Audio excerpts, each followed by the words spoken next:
Salam Sobat OJ semua. TNI Angkatan Laut mempunyai peran yang sangat penting untuk garda terdepan dalam menjaga kedaulatan NKRI.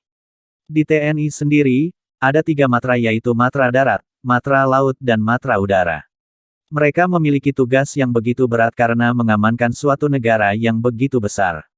Kekuatan TNI Angkatan Laut kita untuk saat ini telah menjadi sorotan karena memang tidak bisa dipungkiri bahwa Indonesia adalah negara maritim. Negara yang mempunyai wilayah perairan begitu luas, dan dibutuhkan angkatan laut yang kuat untuk menjaganya. Fasilitas jumlah alutsista yang cukup, akan menambah kekuatan TNI Angkatan Laut dalam mengemban tugasnya. Untuk saat ini bukan mimpi lagi jika nanti, Angkatan Laut Indonesia akan semakin berjaya di samudera dan semakin tangguh di semua kawasan laut, udara dan darat. Karena sekarang ini Indonesia selalu melihat masalah Natuna Utara yang diklaim China dengan agresif. Dan China pun tidak sedikit pun mau menggendurkan klaimnya di Natuna Utara yang sudah jelas milik NKRI. Indonesia kini harus siap mempertahankan Natuna Utara dari segala ancaman tersebut. Mungkin saat ini militer Indonesia belum bisa mengimbangi kekuatan China. Kenapa belum bisa mengimbanginya? Kita tahu sobat semua, untuk jet tempur saja, China punya lebih banyak dibanding Indonesia. Mereka memiliki 3.285 unit pesawat militer dan jumlah jet tempurnya sebanyak 1.200 unit. Dan ternyata China juga membuat hampir 1.200 jet tempurnya secara mandiri kecuali 24 unit Su-35.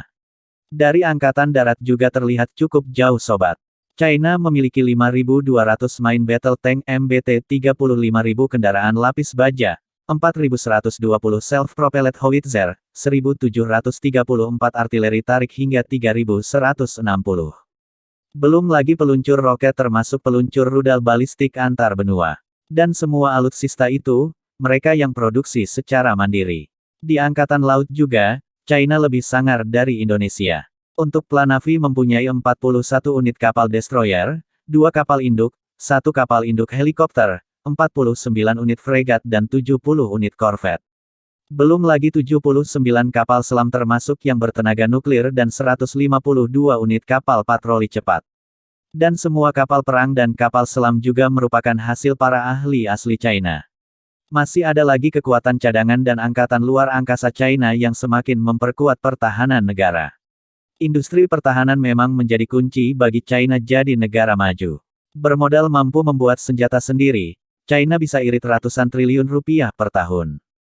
Kemudian industri pertahanan yang mandiri juga membuat China mampu mengekspor alutsistanya ke negara-negara luar. Negara yang memakai alutsista buatan China, sebut saja salah satunya ialah negara kita sendiri Indonesia.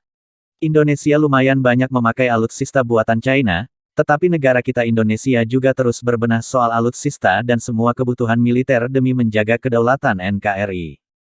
Dan sekarang salah satu bukti seriusnya Indonesia, saat ini di Natuna jadi pangkalan militer siap tempur untuk menghadapi China.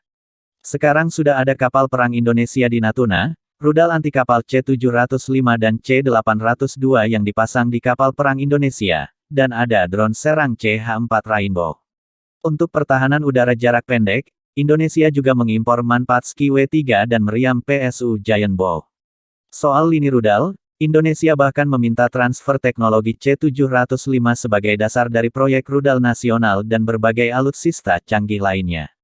Ternyata China pun juga selalu senantiasa menawarkan alutsistanya kepada Indonesia. Apalagi Indonesia sebelumnya telah membeli rudal anti kapal C-802, roket self-propelled tipe 90B, shipborne rapid fire gun tipe 730, dan radar AF-902 dari China. Dan Beijing juga pernah menyodorkan jet tempur J-10 kepada Indonesia. Bahkan China menjamin akan memberikan diskon besar serta paket kerja sama pertahanan menarik bila Indonesia mau membeli J-10.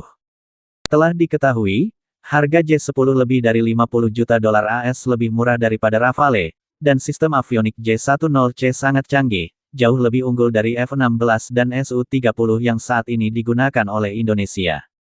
Dan perlu sobat tahu juga, 36 unit Rafale yang dibeli India pun sebelumnya menelan biaya sekitar 8,7 miliar dolar AS atau setara dengan sekitar 240 juta dolar AS per unit.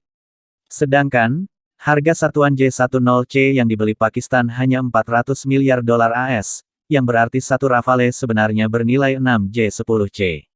Dari segi performa juga, kedua pesawat ini jauh berbeda, dan J-10C umumnya tidak kalah dengan Rafale. Tapi Indonesia saat ini menolak J-10 lantaran kurang mumpuni. Karena pesawat tempur berukuran sedang J-10 China ini hanya bisa menggunakannya untuk pertahanan, bukan menyerang. Apalagi sekarang ini masalah Natuna Utara yang masih terus memanas. Indonesia semakin tak mau membeli alutsista dari China, yang ada Indonesia gencar membeli alutsista buatan NATO macam F-15 Eagle II dan Rafale.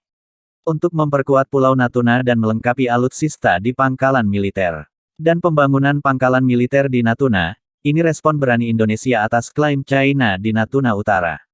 Kini Indonesia telah membuat Natuna lebih kuat dengan adanya perangkat militer canggih. Meskipun Indonesia bukan penuntut dalam sengketa Laut China Selatan antara China dan beberapa negara Asia Tenggara. Indonesia telah melengkapi Natuna dengan instalasi militer. Termasuk fasilitas pembangunan kapal selam, dermaga yang dapat menampung kapal perang yang lebih besar seperti kapal serbu amfibi dan fregat.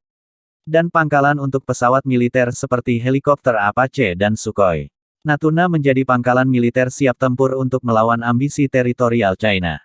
Natuna kini sudah diperkuat oleh militer Indonesia dan aset militer lainnya walaupun nampaknya China belum mau mundur sejengkal pun. Menhan Prabowo pun ingin TNI Angkatan Laut memiliki 50 kapal perang siap tempur. Belum dijelaskan secara detail, dari 50 kapal perang ini apakah semua baru atau termasuk dengan peremajaan kapal perang yang saat ini sudah ada. Jumlah kapal perang TNI Angkatan Laut sekitar 31 unit, 31 unit kapal perang ini terbagi dalam dua jenis, yaitu 7 kapal jenis fregat dan 24 kapal jenis korvet. Tipe fregat yang dimiliki TNI Angkatan Laut, 7 unit kapal fregat, yang jenisnya light frigate.